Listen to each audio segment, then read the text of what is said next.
পূর্ণিমা আজকে একটা বিশেষ দিন।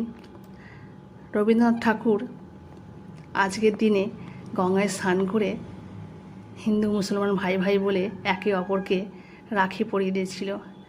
এই দিনটা খুব আনন্দের, আমাদের অনেক বছর ধরে এটা চলে আসছে সারা ভারতবর্ষে।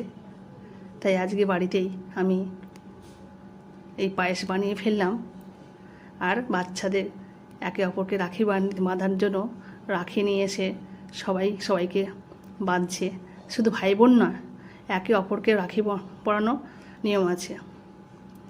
দেখো বন্ধুরা, আজকে আমি গোবিন্দভোগ চাল নিয়েছি 500, তার মধ্যে 1 চামচ ঘি দিয়ে ভালো করে মাখিয়ে নিয়েছি। নিয়ে 5 মিনিটের জন্য রেখে দিয়ে একটা কড়াইয়ের মধ্যে 500 দুধ নিয়েছি, দুধটা জাল দিয়ে নিয়েছি। জাল দিয়ে ঘিয়ে মাখানো চালটা, গোবিন্দভোগ চালটা ভালো করে দিয়ে দিলাম।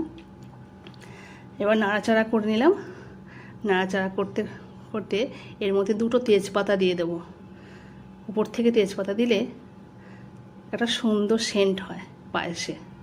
আমি আমার ঠাকুমার কাছ থেকে শিখেছিলাম এই পায়েসটা, দারুণ, খুব কুইক, তাড়াতাড়ি হবে। দেখো, এবার কিছুক্ষণ ফোটাবো।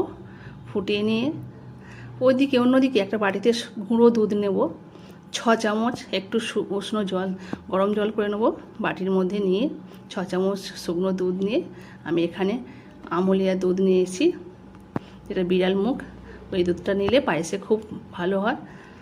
দেখো বন্ধুরা, আমার একটা চামচ দিয়ে গুলিয়ে নিয়েছি।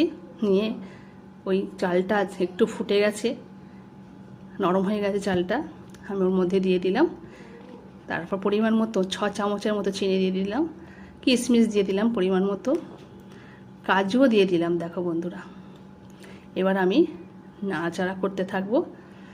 প্রায় আমার পায়েস চাল সিদ্ধ হয়ে এসছে, সব কিছু উপকরণ আমি দিয়ে দিয়েছি। আমার আজকে পায়েস রেডি হয়ে গেছে। গোবিন্দভোগ চাল তো নরমই, আর একটু আমি রেখেছিলাম রেস্টে, তো হয়ে গেছে আজকে গোবিন্দভোগ চালের পায়েস। বন্ধুরা, তোমাদের ভালো